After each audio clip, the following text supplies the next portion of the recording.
seminar on robotics. Thank you so much for joining us today. I'm Kostas Daniilidis. I'm co-hosting this talk with George Papas and Pratik Choudhary. Previously recorded talks, you can always find them on the YouTube channel and the website. If you're joining us via Zoom, please submit your questions using the Q&A button at the bottom of your screen, and they will be answered during the Q&A session. If you're here in person, you can ask the question by yourself. The two moderators we have today is Marilisa Jess and Igor Spasojevic. And I'm extremely glad and honored to have the opportunity to introduce to you the speaker today.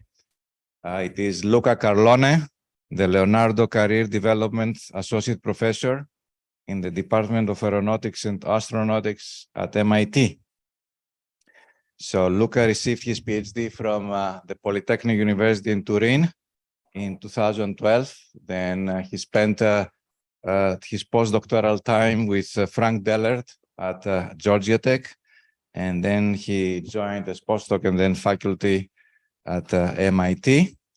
It is a huge list of best papers, awards he has received, including IROS 21, the Robot Vision Best Paper at ICRA 20, the Track Best Paper at IEEE Aerospace Conference, the Best Paper for the Transaction on Robotics, the Best Paper at Wafer 2016, the Best Student Paper at 2018 VLSI Circuit Symposium.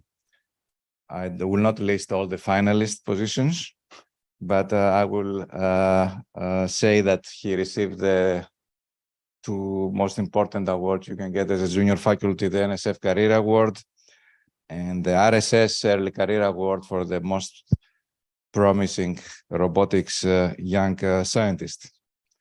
I know Luca from the very early Georgia Tech time, and he is one of the people I love because they follow a very principled way to do science.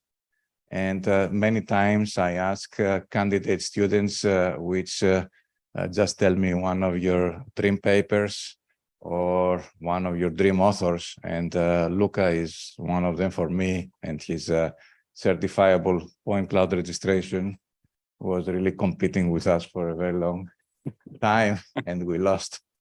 Luca, go ahead.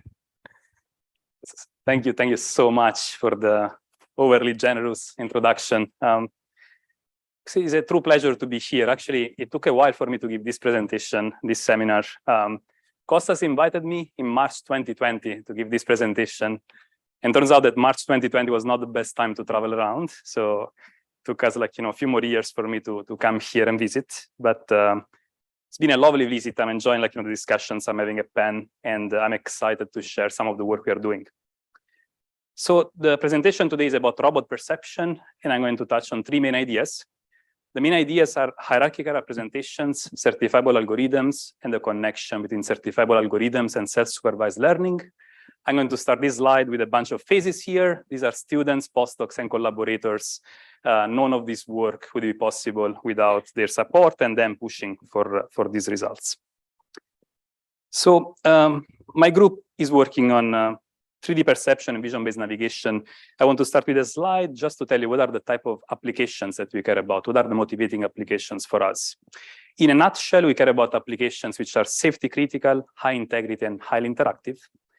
And in the slide, I'm going to put a bunch of examples just to showcase some of the projects we've been working on, but also to tell you what I mean by safety critical applications, high integrity, and so on.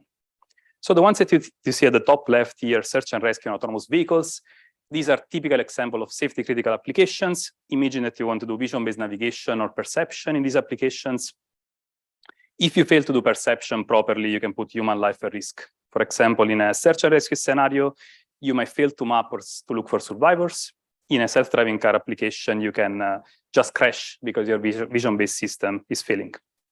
Been very lucky to test these applications in very challenging real-world scenarios. For example, here, if the video is playing, I'm going to show Yeah, so this is an example in which we got first-hand experience on search and rescue. These are results we got in collaboration with JPL and Caltech on the DARPA Subterranean Challenge.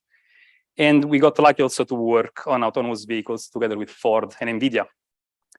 The one on the right here, top right, is an example of high-integrity application. So these are rockets and balloons.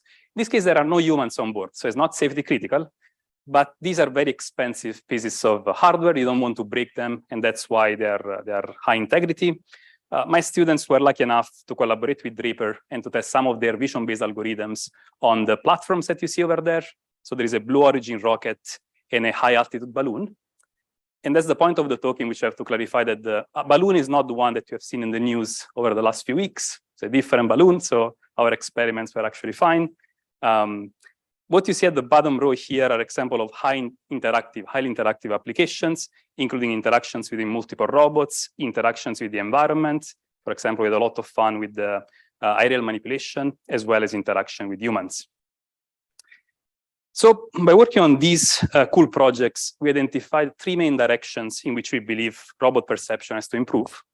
Some of them are obvious, some of them are less obvious. So clearly, we care about the x-axis in this plot. We want to get algorithms which are more robust in terms of robustness to noise, outliers, and changes between the test domain, the training domain, and the test domain. We want algorithms which are more scalable to very large scenes or scalable beyond the training domain. The vertical axis is a little bit less obvious. Here is the case in which we want to push our robots and our algorithms to push for high levels of autonomy. We want to have high levels of autonomy, and therefore we want to have higher levels of scene understanding. Let me give an example. If my robot does not understand much about the scene, maybe just understands the geometry of the scene, can execute very low-level instructions, such as robot go to position X, Y, and Z. For the future of robotics, we are thinking about higher levels of autonomy. I would like my robot to execute complex instructions, such as robot, go grab me the cup of coffee on the desk. And this requires higher level of scene understanding. So just to contextualize, you can think about SLAM being simultaneous localization and mapping to be roughly in that spot within this plot. Very robust technology. SLAM has been very mature at this point. Very scalable. The map that I'm showing in the slide covers trajectories of tens of kilometers, so very scalable at this point. At the same time, SLAM is about geometric understanding, right? So with SLAM, I can have my robot execute this go to X, Y, and Z position, but I cannot really execute higher level semantic goals or semantic tasks. Luckily, with deep learning, we're having much more powerful tools. Okay, so I'm going to put two data points. Think about the first data point as being 2D semantic segmentation with standard fully supervised deep learning. So in this case, you get much higher level of scene understanding. You start understanding the semantics of the scene. At the same time, you're losing something. The robustness of the network becomes really tied to the type of supervision that you give. Okay, and things typically get even worse if you're going to 3D because the supervision is much more delicate. So, yes. Where do you put the dog or an animal?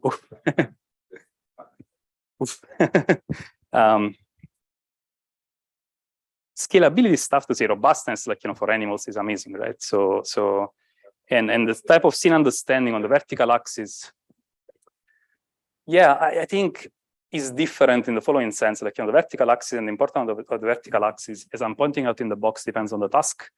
I guess for humans, it's much more important to go to these high-level tasks. Maybe for a dog, like executing low-level things, might be less important. But that's a hand-wavy answer, I guess.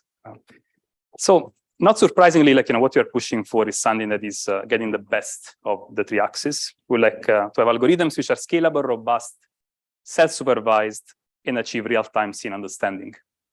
So what I'm going to discuss today is really three research lines, three efforts that we have been doing to push along the three axes of this plot. Each part of each of the three parts of the talk are going to start with a slide like this. So if you have to pay attention to just 3 slides, this is one. So my first point is that highly interactive and scalable robot perception requires metric-semantic, hierarchical map representations, and of course algorithms and systems to build them in real time. Okay, so we want to have metric-semantic representations, and they have to be hierarchical in nature. I don't think I have to convince you much about the need for metric semantic maps. If I'm on my robot to execute commands such as robot go grabbing the cup of coffee on the desk, the robot will need to know about geometry. We'll need to know how to avoid obstacles or what are the obstacles in the environment. And we need to know about semantics. What is a cup of coffee? What is a desk? Okay, so clearly we need something that some representation, which is including both metric and semantic information. This is work we have done, we start with this, it's pretty old work, many of you will have seen that. What we have done back in 2018, 2019 was to propose a library, which is called Chimera for real-time metric semantic SLAM.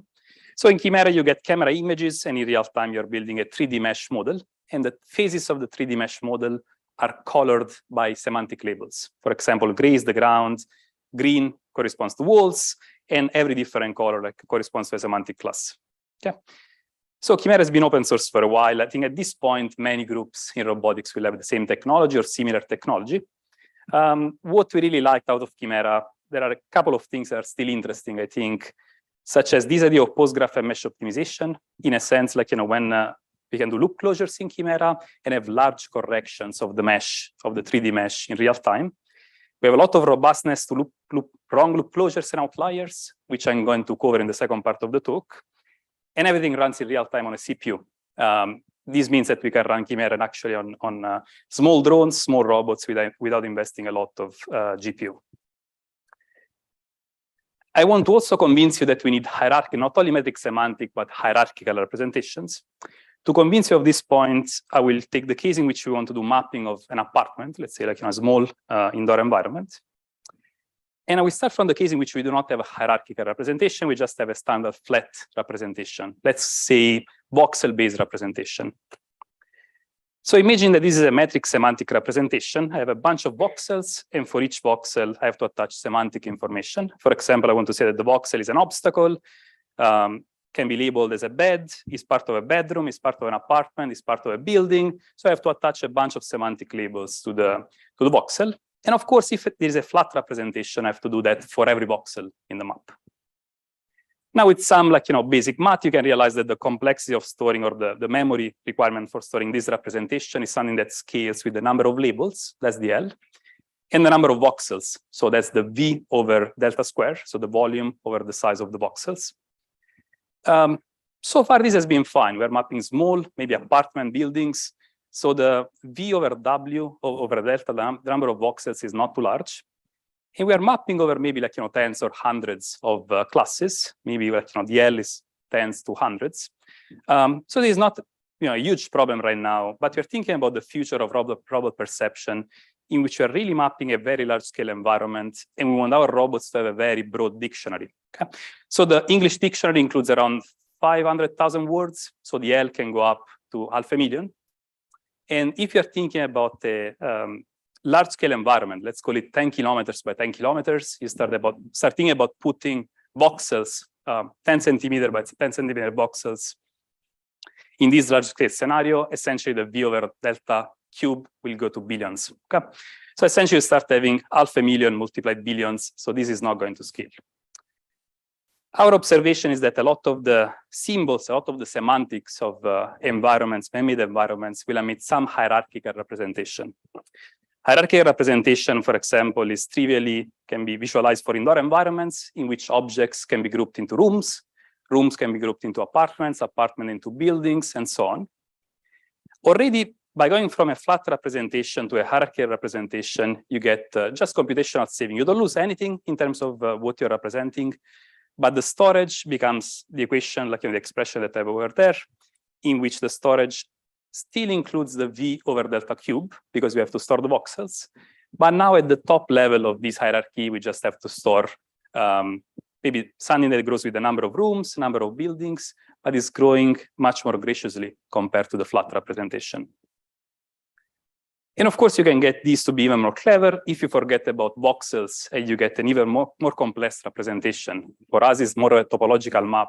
In the future, this can be implicit representations or any compressed representation. You can bring down the memory requirements to store this map representation, which again is useful for very large scale mapping. So the point of this slide, the first point is that hierarchical representations scale better in terms of memory requirements.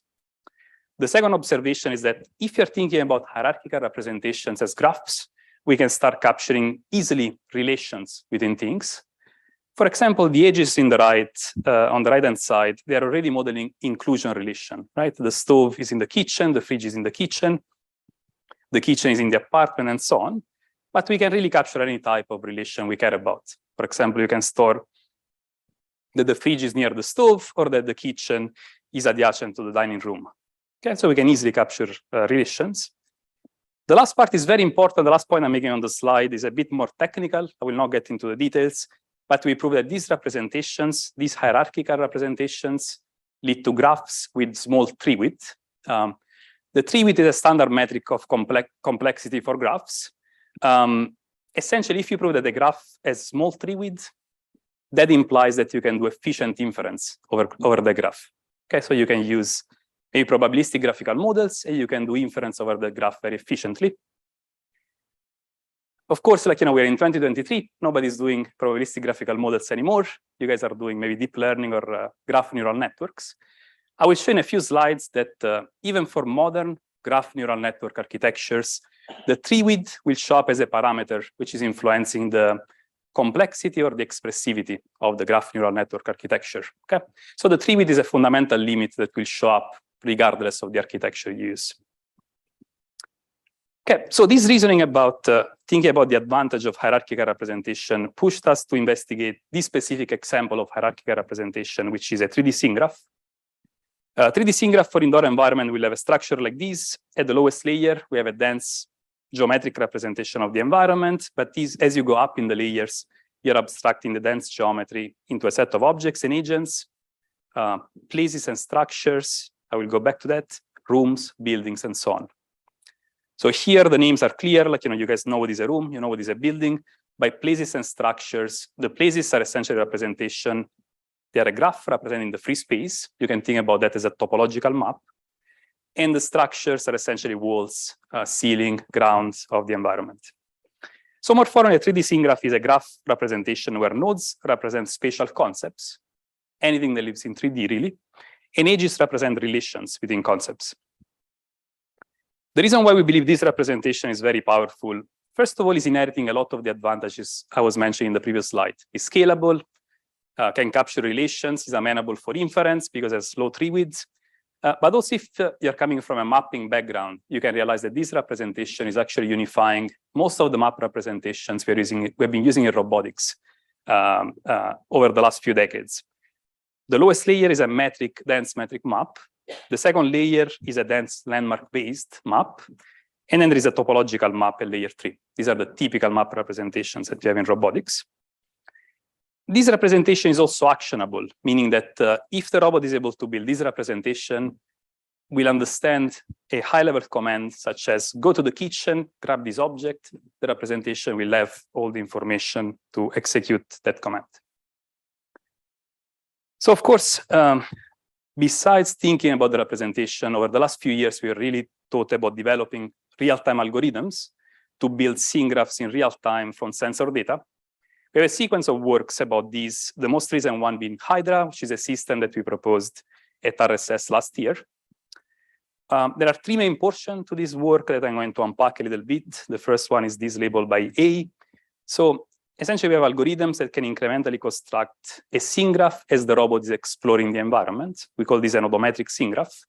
So imagine that the robot is starting in a completely unknown environment and is building this mesh representation of the environment, is estimating its own trajectory, which is going to show up in a second in magenta, is estimating objects around it, is segmenting out, is extracting a topological map of the free space, which is the graph that you see in layer 3, and then is clustering this graph into rooms, buildings, and so on.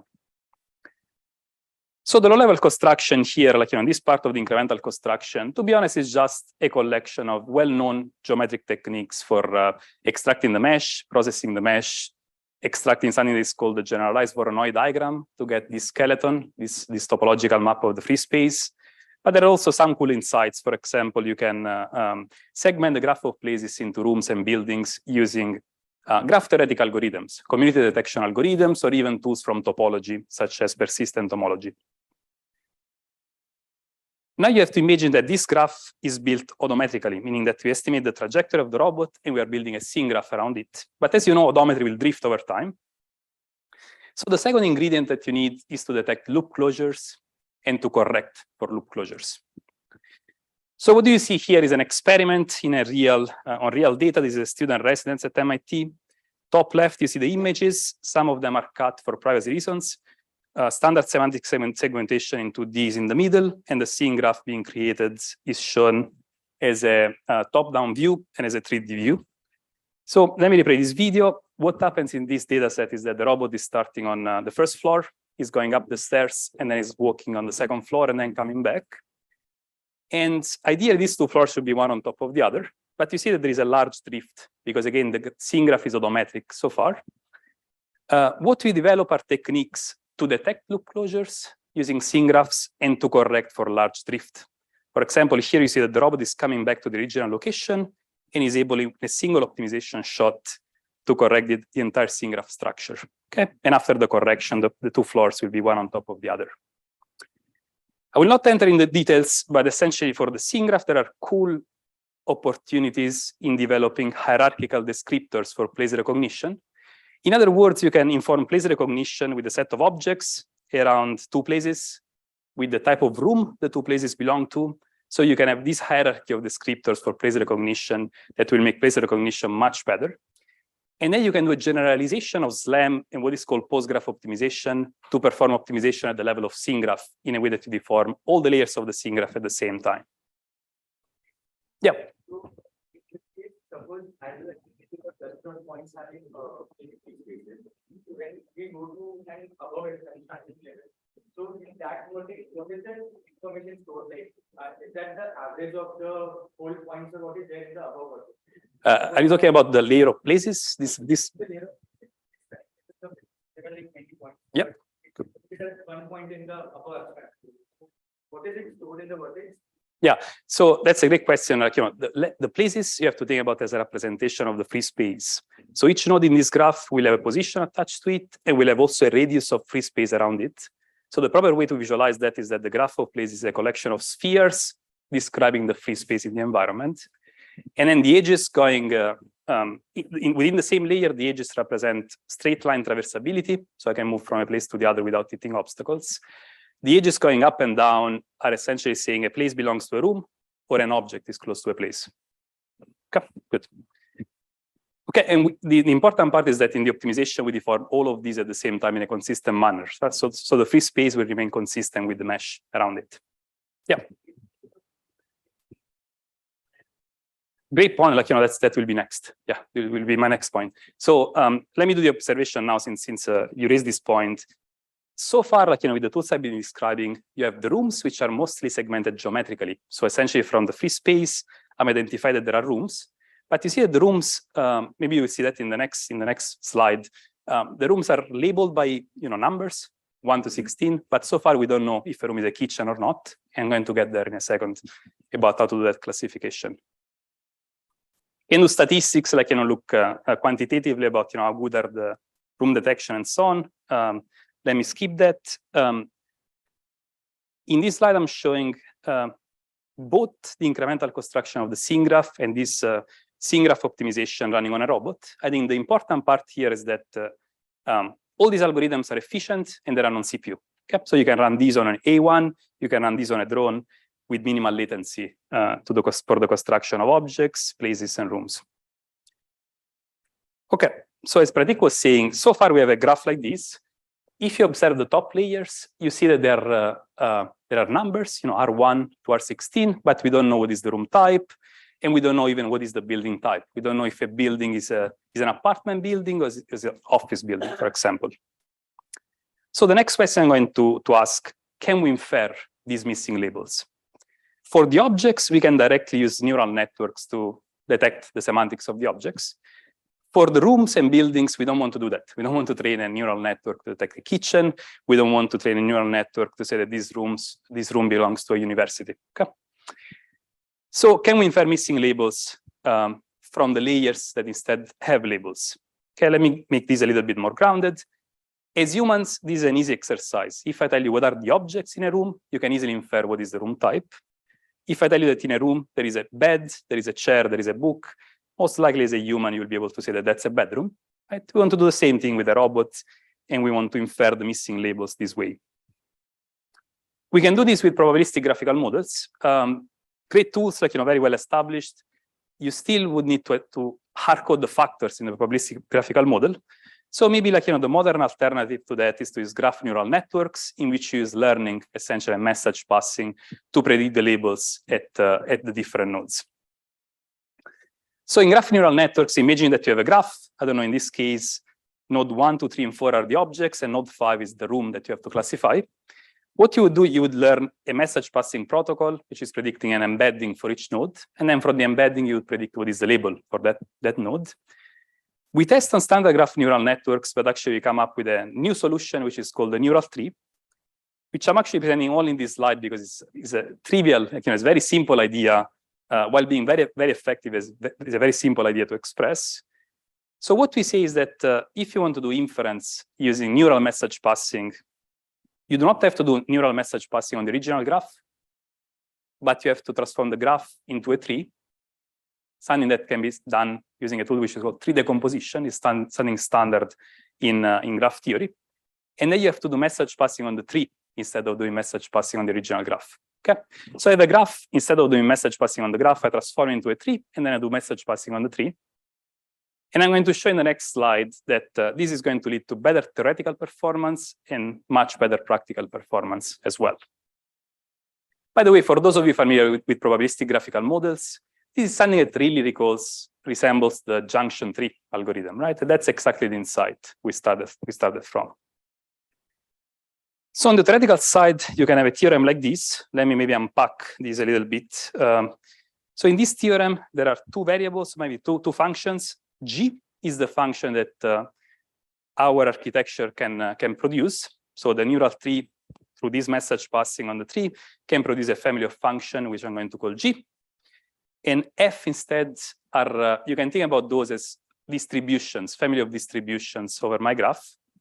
The theorem is going to say that the G, the function produced by my neural tree, is close to any distribution I want over the graph, with an error which is less than epsilon, with an error epsilon, as long as I use enough parameters. And the number of parameters n is actually growing linearly with the small n, which is the number of nodes in the graph, and is only growing badly with the TW, which is the tree width of the graph.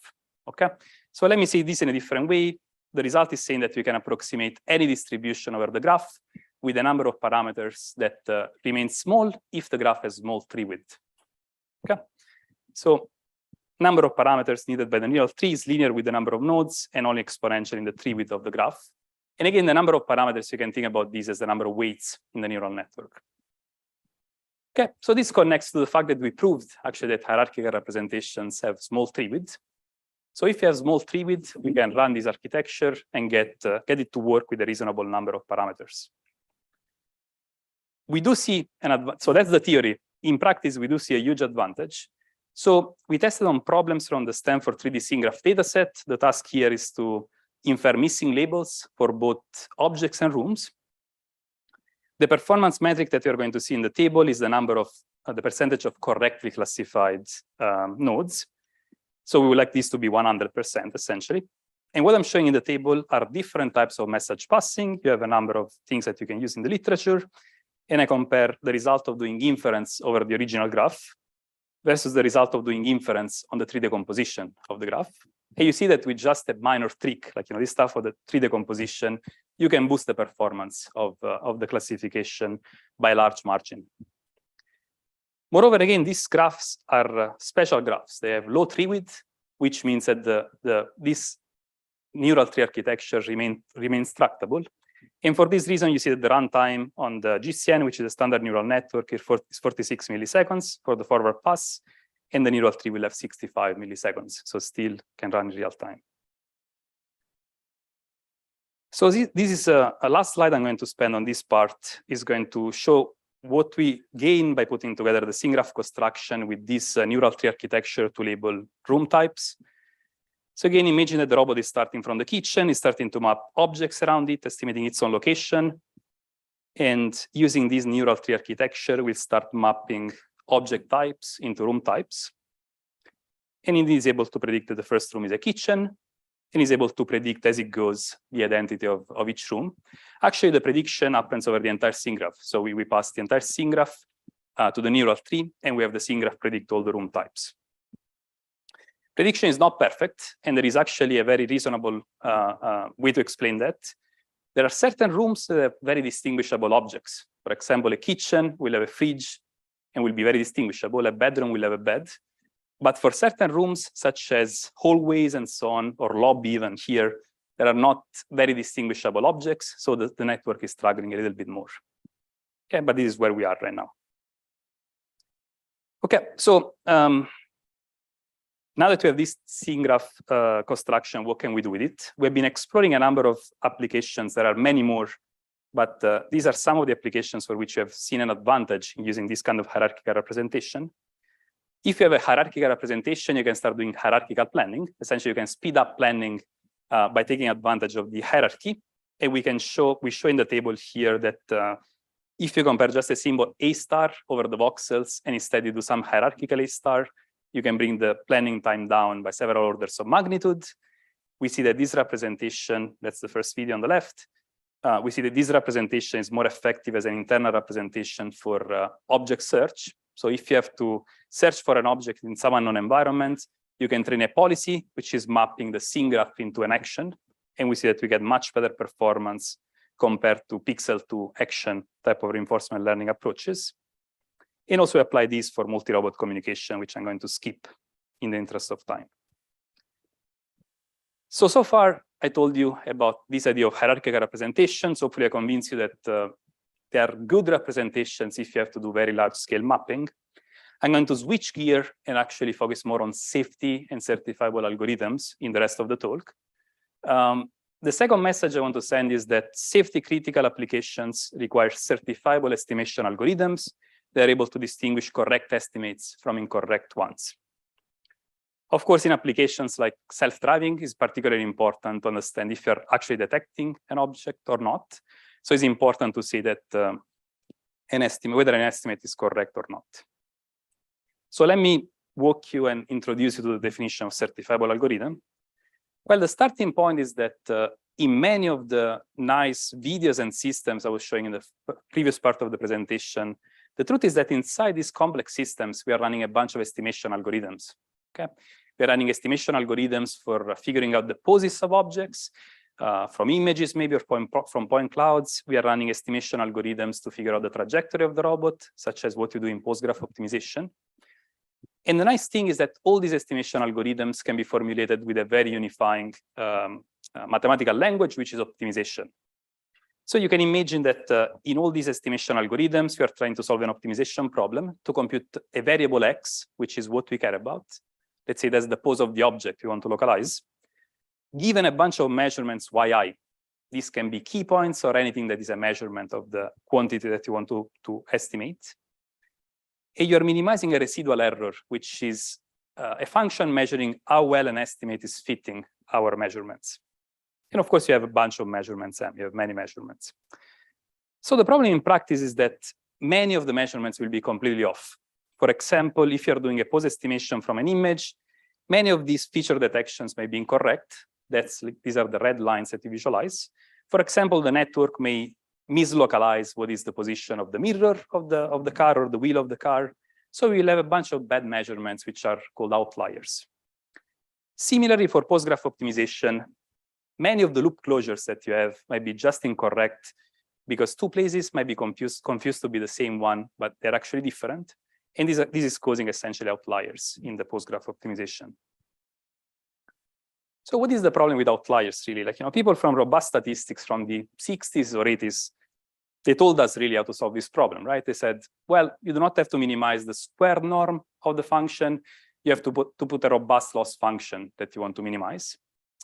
What they didn't tell us is really how to solve the resulting optimization problem.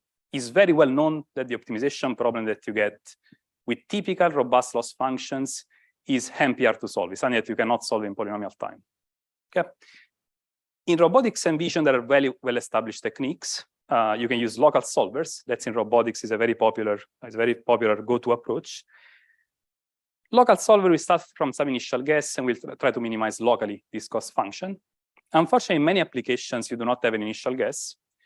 And also, you can get stuck in local minima, which correspond to bad estimates of the variable that you care about. Ransack is a great solution from vision, can be understood as a sampling-based way to solve this optimization problem. But Ransack will mostly work for low-dimensional problems, right? You cannot apply Ransack to something like SLAM, for example. But what was really concerning us when we started this line of work is that both local solvers and Ransack will fail without notice. They will give an estimate of the X. This estimate can be completely wrong, but they will not be able to tell you that the estimate is off. So this led us to investigate this idea of certifiable algorithms. A certifiable algorithm is an algorithm that is giving you an estimate, is giving you a solution, and is either telling you that the solution is optimal for this estimation problem, or is telling you that is not, or is able to detect failures instead.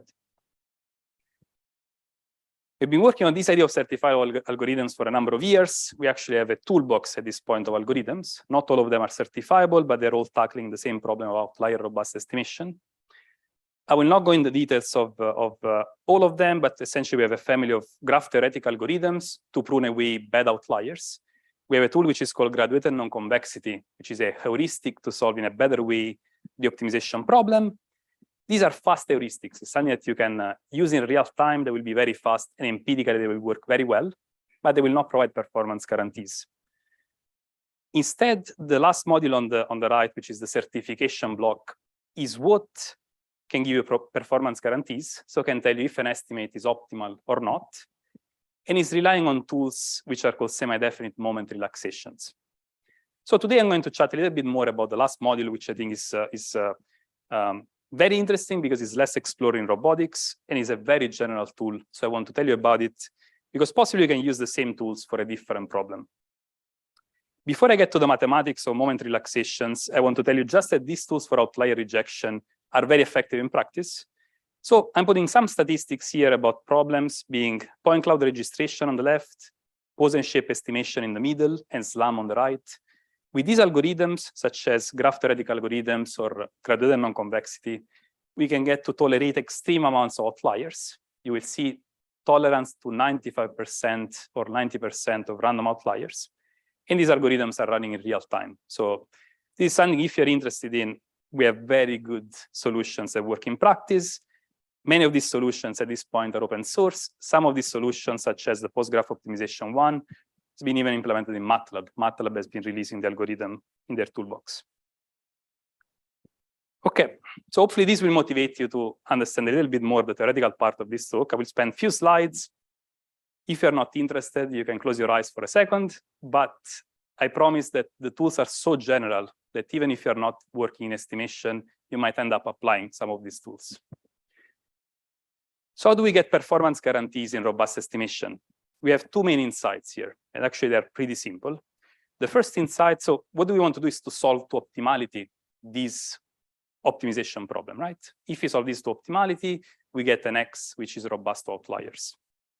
The first insight is that if you look at the expression of the robust loss function rho and the residual error for many problems showing up in robot perception, you can rewrite equation one, which is the optimization problem one, as a polynomial optimization problem.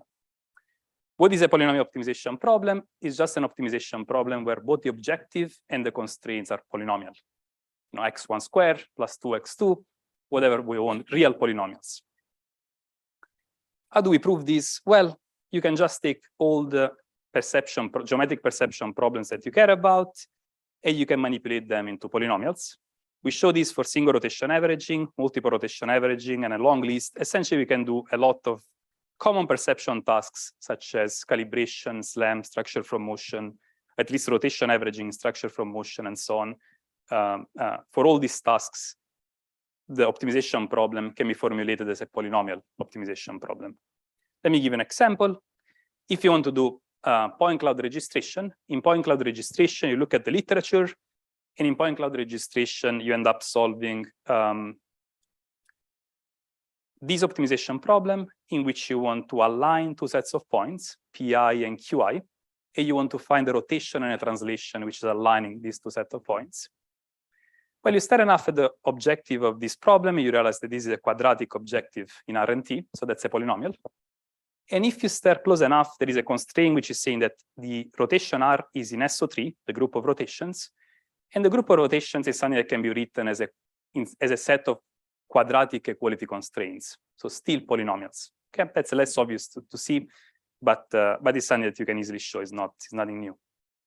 Okay, you can do this experiment for all the other cost functions. Essentially, you still get polynomials.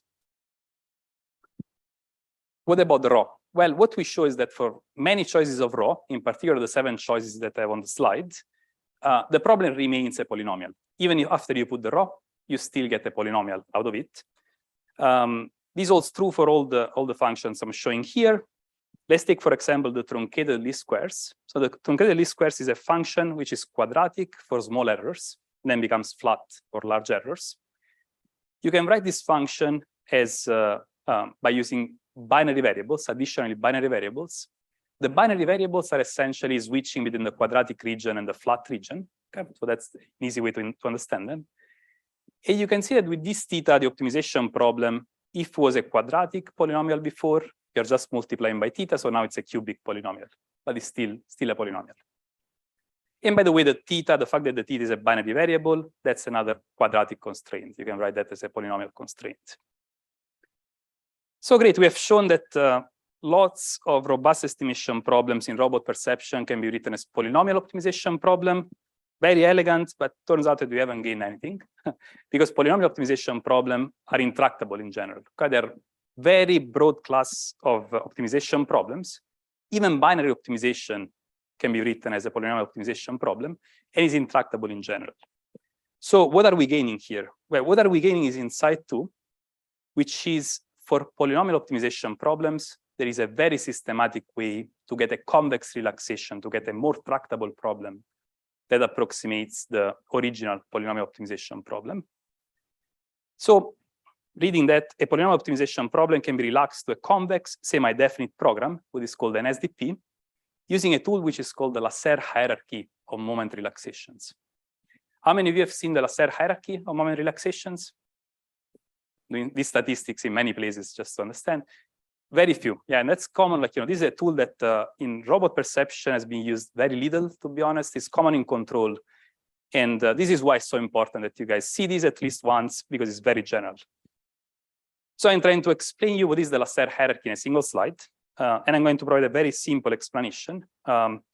Imagine that you have a polynomial optimization problem. So again, you want to optimize a polynomial P subject to some polynomial constraints, which I'm calling H and G. For the sake of the example, I'm going to assume that the X is just 2-dimensional. So we have X1 and X2. In practice, this is much higher dimensional, but let's assume that it's just 2. And let's assume that the degrees of P, H, and G are less than 4. That's actually what we see in our problem, so it's pretty realistic. So what Lasserre is going to tell you is that the first thing you have to do is that you have to form a monomial basis. A monomial basis, you can think about it as a vector of monomials of order of degree 0. So that is 1. Monomials of degree 1, that's X1 and X2. And monomials of degree 2, so that's X1 squared, X1, X2, and X2 squared. And of course, you can go to higher degree monomials. In this case, I'm stopping at 2, and in 2 is what is called the order of the relaxation. But in principle, you can go higher than that. So you form this monomial basis. Again, these are the x's that you want to estimate. These are unknowns still. And then Lasserre is going to tell you that you have to form the moment matrix, which is just x, the other product of x by itself, which is giving this very messy matrix. What is important is that by construction, this matrix will contain all monomials of degree from 0 to 4. So if you look at this matrix, essentially it contain degree 0, the top left entry is 1, and degree 4, the bottom right entry is x2 squared, x2 to the power 4. So the insight behind Lasserre hierarchy is very simple. If this matrix contains all the monomial of degree from 0 to 4, you can write any polynomial of degree 4 as a linear combination of the entries. Okay, so you can take a linear combination of the entries of this matrix, and you can write any polynomial of degree up to 4. Very simple. Right, so what we can do is that if P, H, and G are polynomials of degree up to 4, you can just rewrite them as linear combination of the moment matrix, right? In this example, I'm dropping the inequality constraints because they're a little bit more complicated than what I'm saying. But for the inequality, for the equality constraints, essentially what you do is you take the cost. Again, P of X is a degree 4 polynomial, and you rewrite it as a linear combination of the entries of the moment matrix. You do the same for the linear equality constraints. And what you obtain here is an SDP, what is called an SDP, which is a convex problem, something that can be solved in polynomial time. So what is the catch here? The catch is the following. We made the objective linear. We make the constraints linear, which is great. But if you pay attention, the moment matrix is a outer product, which means is a positive semi-definite matrix, which is fine. I can enforce that in a convex program, as I do here. But it's also a rank 1 matrix. And rank 1 is not a constraint that is not a convex constraint. You cannot enforce it in a convex program. So Lasserre is going to tell you that you can just drop the rank 1 constraint, and you can obtain a convex relaxation this way. Okay? So we just rewrote the original problem using a moment matrix, and we dropped the rank 1 constraint. In Lasserre's recipe, first of all, there is a theory which is much more beautiful than what I'm telling you, but it's also providing a recipe to add extra constraints to make the relaxation better. So why is this useful? Why is this a good way to relax a problem into a convex problem? Well, there are very strong theoretical results about this. And there is a theorem I will distill maybe to the 2 main points of the theorem. Point 1 is if you solve the convex relaxation, again, if I solve this convex relaxation, I can solve these in polynomial time using standard tools. I get the matrix X. If the matrix has rank 1, I can map the matrix back to an optimal solution of the original problem. In other words, if I solve the SDP and I get a rank 1 solution, I solved exactly the problem, the intractable problem I was starting from. The second result from Lasserre is going to tell you that if you make the order of the relaxation large enough, so if you increase the size of the X, eventually you will get rank 1 solutions. Okay? So eventually the SDP relaxation will solve the intractable problem you started from. And if you get a solution which is rank 1, you know that you're able to solve the original problem. So of course, this becomes less interesting in practice if you have to go to very large size of X because it becomes intractable. The thing that empirically is making this very powerful for robot perception is that empirically we observe that for the problems in perception that we are interested in, the relaxation is producing rank 1 solutions, so it's exact, it's not implying any approximation, at the lowest relaxation order. So for small sizes of the X, the relaxation is producing rank 1 solutions in most of the cases that you care about. It remains tight even if you do tricks to further compress the X and to reduce the dimension of the SDP, it still remains tight. So in conclusion, with these tools, now we have a good way to solve large family of robust estimation problems in robot perception, either to optimality, or if we don't get rank 1 solution, we can maybe give up optimality and compute some suboptimality gap. And we can do this in polynomial time, which is pretty interesting. Okay, so just to convince you about the results, these results, this empirical evidence is present in many problems.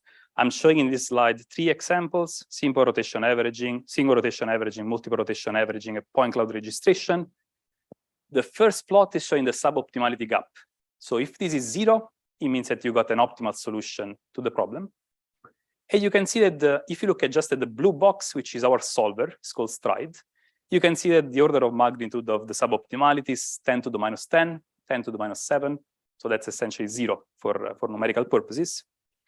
And on the right, you see that on the x-axis, by the way, of these plots, there are the number of outliers, from 0% outliers to 80% random outliers. And on the right-hand side, you can see that having optimal solutions maps to estimates with lower estimation error. Okay, so we have much more on this line. I will move to the next and final part of the presentation, which is a little bit higher level. But we have many more results on these, including this idea of estimation contracts, in which we are able to essentially provide guarantees telling you that under certain conditions on the liars, the result of a convex relaxation is within some distance from the ground truth.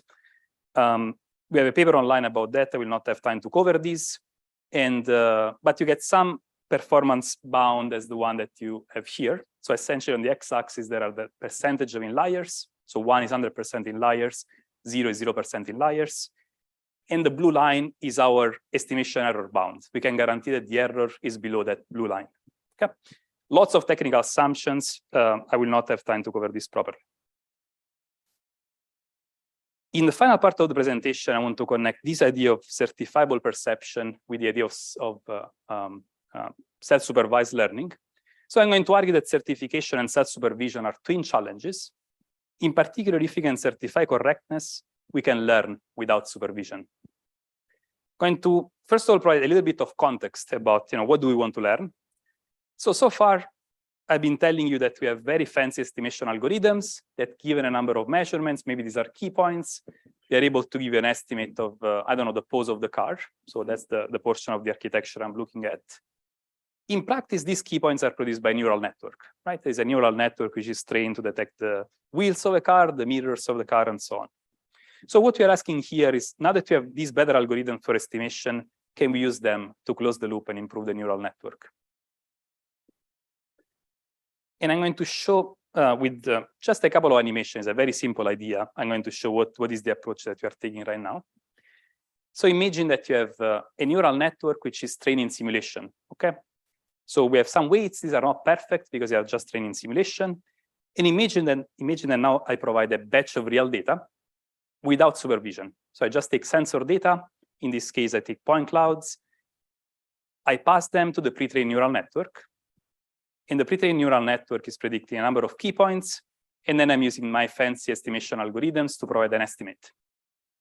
So now, if I have an approach to certify and to distinguish correct solutions from incorrect ones, what I can do is that for the correct solutions, I can simply backpropagate them, right? I can use them as pseudo labels and backpropagate them through the architecture and get a better neural network. Then I can get another batch of data, repeat the same problem with a slightly better neural network. Maybe this time I will get 2 certifiable instances, and I can backpropagate them and further improve the neural network. And I can keep going until I fully train on the real data without supervision. That's in a nutshell what we see as being the connection between certification and self-supervision. We've been doing a couple of recent works on this, and we see pretty good performance. I'm curious about the feedback on this part. But let me show you the type of applications in which we use them, and then we'll get to the results. So essentially, we have object pose estimation from RGBD measurements. Imagine that the M1 here is the architecture that we want to train. Again, this can be pre-initialized with training and simulation. The robust corrector is our optimization problem, which is improving or refining the results from M1. And then we have these certificates that are deciding if the estimates are correct or not.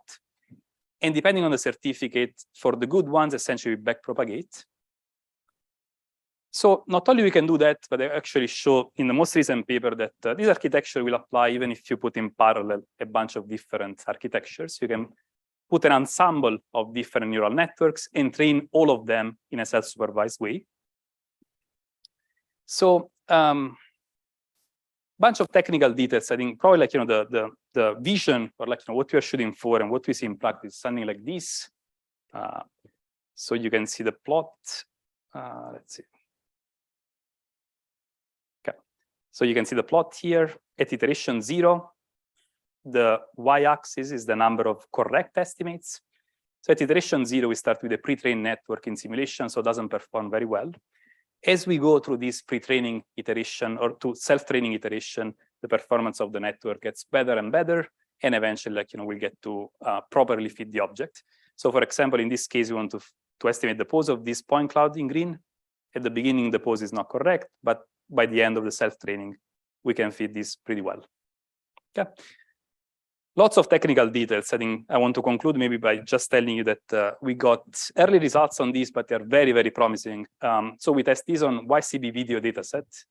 And what I'm going to show at the top left here is what is called the ADA score. You can think this as a metric of the fit between the estimates that you provide and the ground truth location of the objects.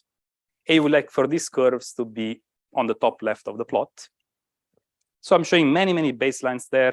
What we have is that the proposed solution without requiring supervision is on the top left, so that's good news.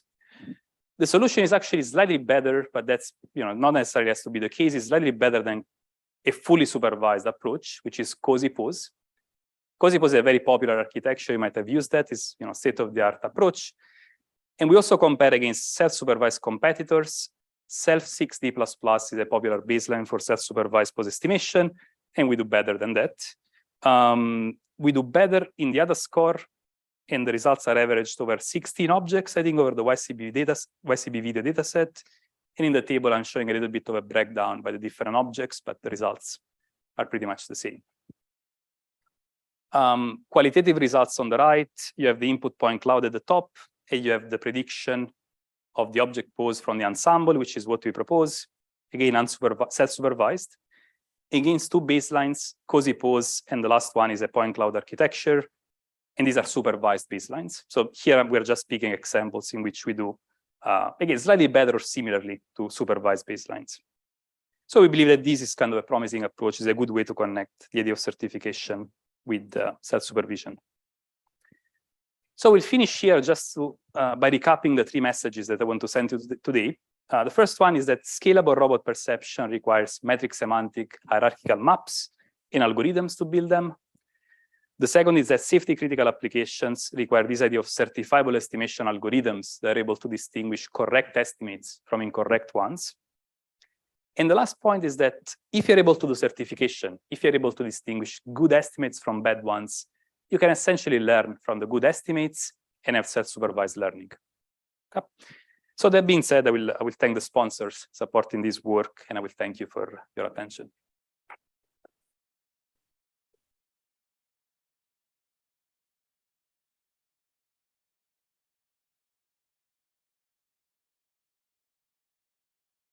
I guess, are there any questions from the audience?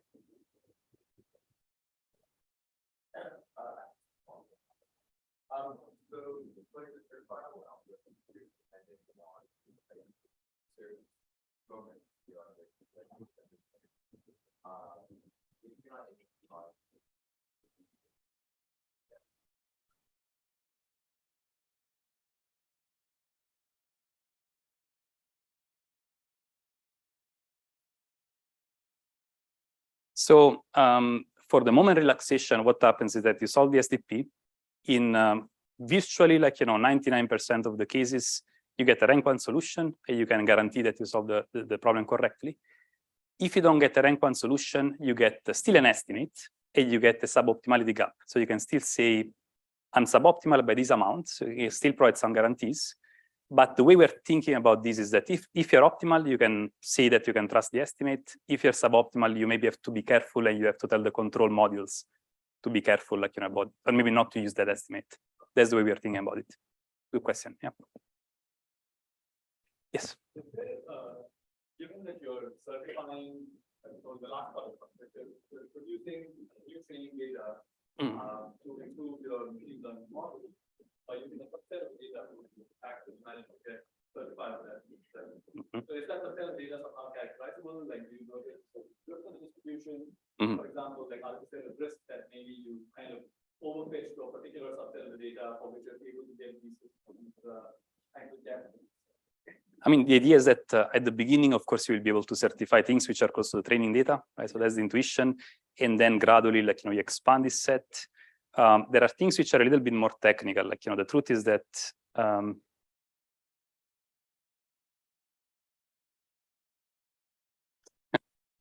so the truth is that this robust corrector is really doing a lot of the heavy lifting. So while the neural network can be very poor, we're doing a lot of work on the optimization problems to really stretch the performance of the neural network.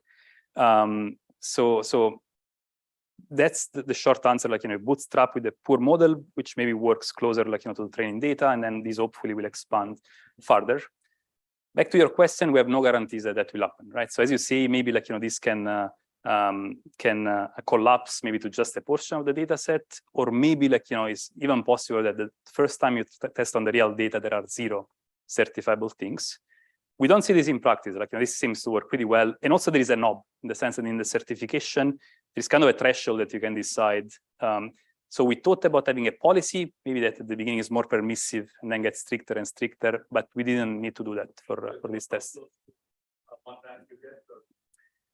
Yeah, it's more like, more geometric. And it's something that you will see from the papers, like, in the certificates that I'm talking about in the final part, they're even more complicated. They're less mathematical, but they're more complicated than the second part, because essentially you want to account for dense information, not just about few measurements, but you want to account for dense point clouds or dense segmentation maps. So the certificates, if you want, they're even more heuristic in nature. Yeah, good point.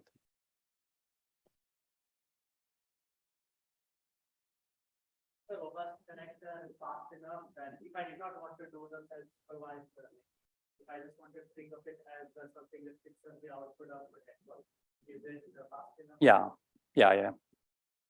But what happens is that if you do that, essentially you give up on a lot of performance, right? At iteration 0, the network is so poor that even with the robust corrector, you can just get the 20% performance, right? So you get a huge delta by doing the self-training. And of course, that will depend on the sim to real gap, right? Maybe you have cases in which the pre-trained network is good enough, such that if you put the robust corrector, you can solve all the problems you want. But here we're really considering the case in which the sim to real gap is substantial, and you really want to improve the neural network. By the way, there are a lot of technical details in these, which I'm not talking about, but they're pretty nice. To do the backpropagation, you have to backpropagate through the optimization problem. And actually, part of the contribution here is to formulate the optimization problem in a clever way to make the backpropagation very simple. So essentially, the gradient becomes very, very simple to compute.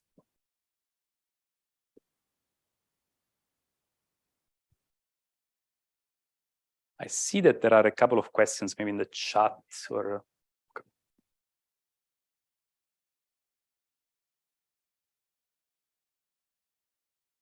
Okay, so it's from Rosina. It says, congratulations, most impressive results with your semantic and metric hierarchy. Her question is whether your representation is necessary for certifiable algorithms. Tough question. I was expecting it.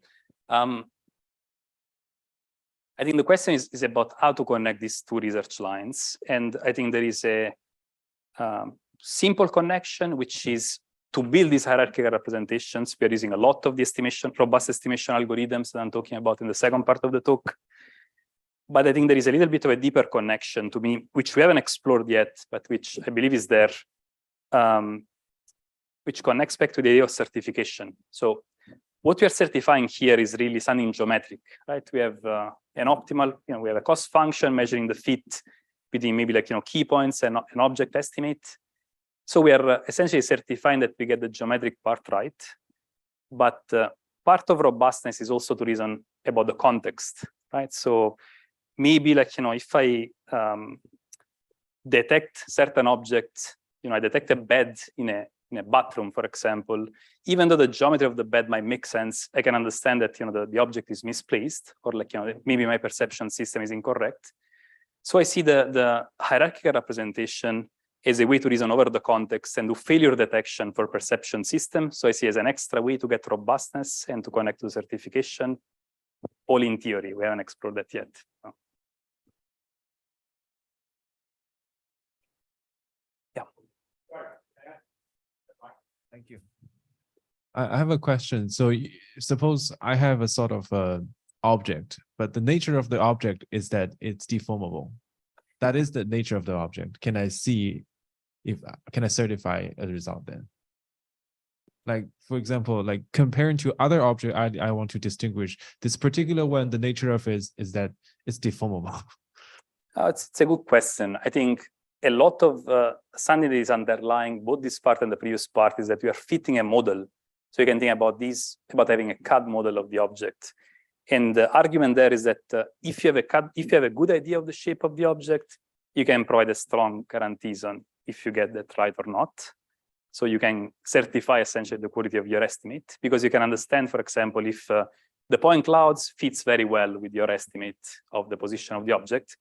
The less you know about the object shape, the harder it is to give performance guarantees.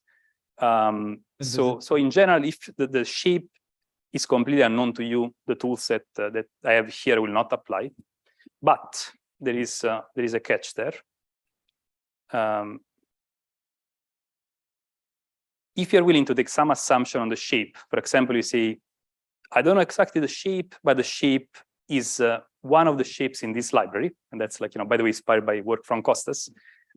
So if you can say what is a library of shapes which are admissible for you, we can formulate this problem. We can formulate certification. So essentially, we can try to compute at the same time the pose of the object and the shape of the object.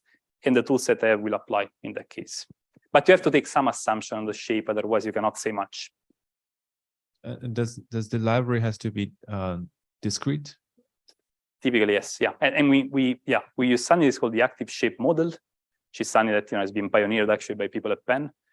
And the idea is that you have a discrete set of models and you try to interpolate within them. Okay, so you can also interpolate within different models. Thank you. Yep. Great question.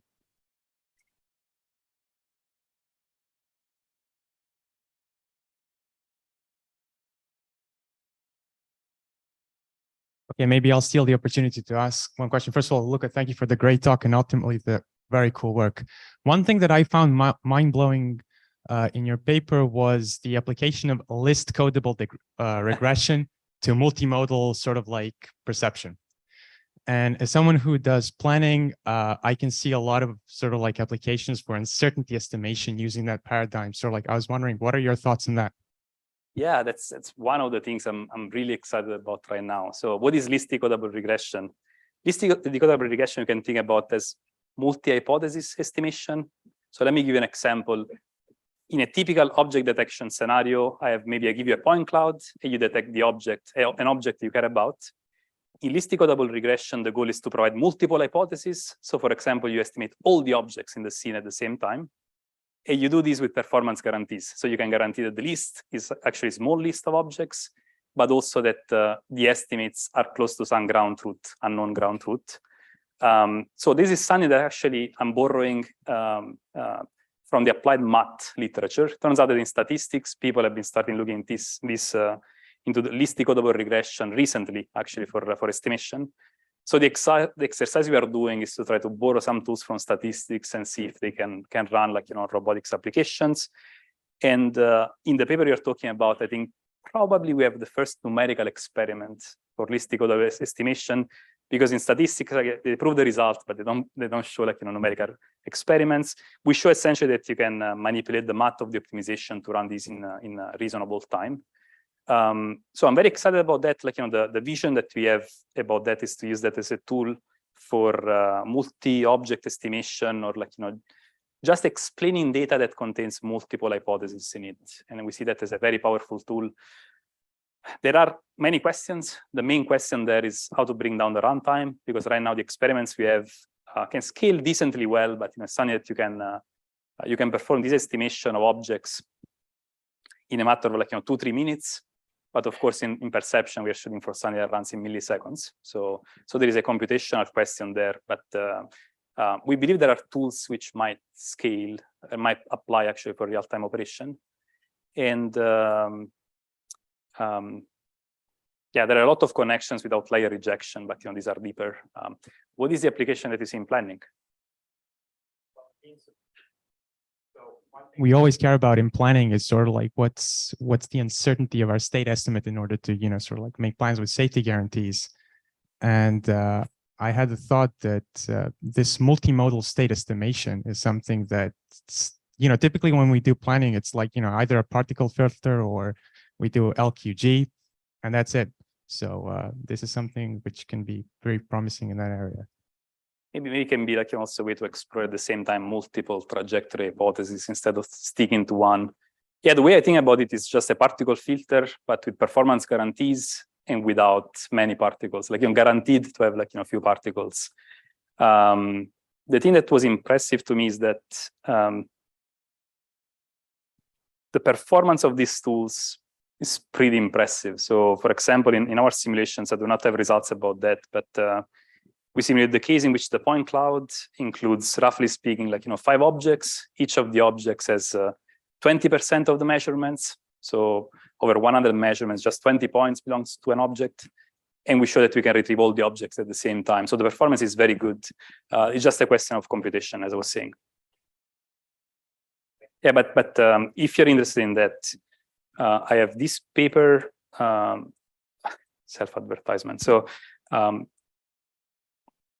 yeah, so this goes back to this paper on estimation contracts. If you're curious about learning on moment relaxation, having an easy introduction to moment relaxation, in this paper, I'm trying to have a very low level, like simple introduction to moment relaxation, and explain some of the math that we use for to get performance guarantees, which is called sum of squares proofs. So sum of squares has been used a lot in robotics, SOS.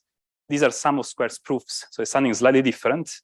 And it's very unique in robotics. So if you're curious about these things, I suggest to look into this as a gateway towards many, many papers on these in robust statistics in applied mathematics.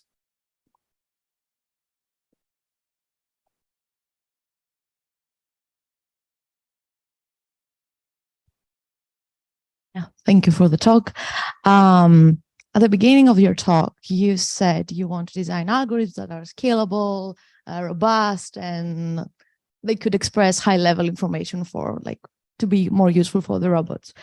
So for Hydra, how confident do you feel that you have achieved the best result? I was very ambitious, for that plot. I was putting the red dot, there are many, many research questions and things we have to do, of course, to actually get to the red dot. Let me tell you about maybe a bunch of limitations of the different things, such as maybe you can get interested and fix some of the things we are not able to fix. So let me start from the certifiable algorithms. So what's missing here?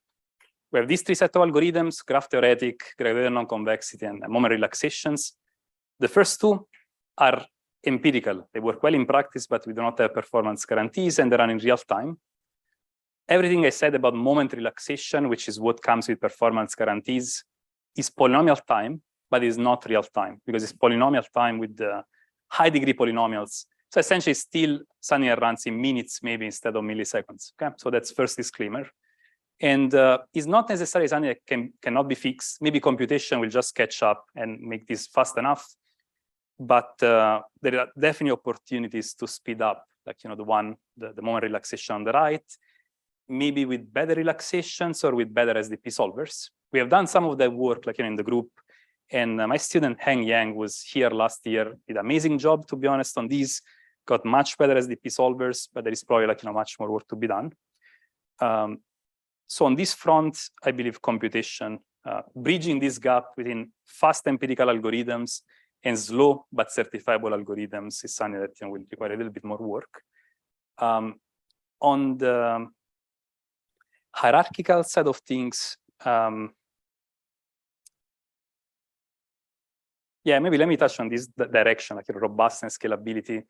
On the robustness side, we see that the room classification still makes silly mistakes. For example, you see that in the example I was showing, in which the robot is building this indoor map of the building, of the apartment. At some point, a room is classified as a lobby, but I don't think that lobby really belongs to an apartment building or something.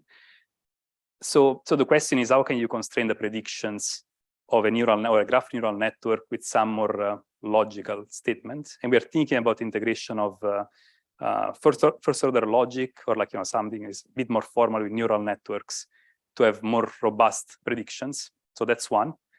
Definitely opportunities to improve the robustness further. In terms of scalability, I've been showing mostly indoor environments. Of course, indoor robotics, is quite important. We would like to see scalability also to outdoor environments. Lots of work to be done there, because the thing that we don't want to do is to hard code what are the layers of this hierarchical representation, because we think this is not a good exercise. If for each environment you have to postulate there are these 5 layers and so on, seems a little bit heuristic. So we're thinking deeply about how to get this hierarchical representation being automatically built given a task. So I tell the robot, this is the task that I want to solve, and I would like for the robot to come up with the right abstraction. So all of this is in progress. So we are quite far from the red dot in that slide.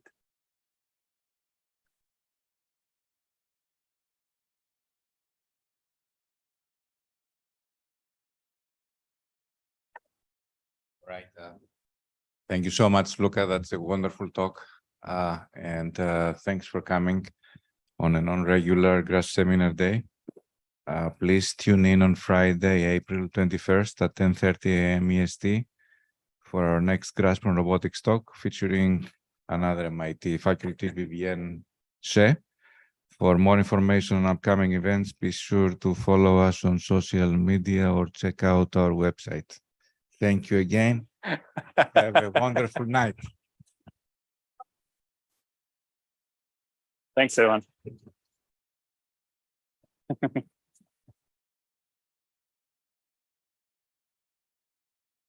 It's a lot of fun. Great.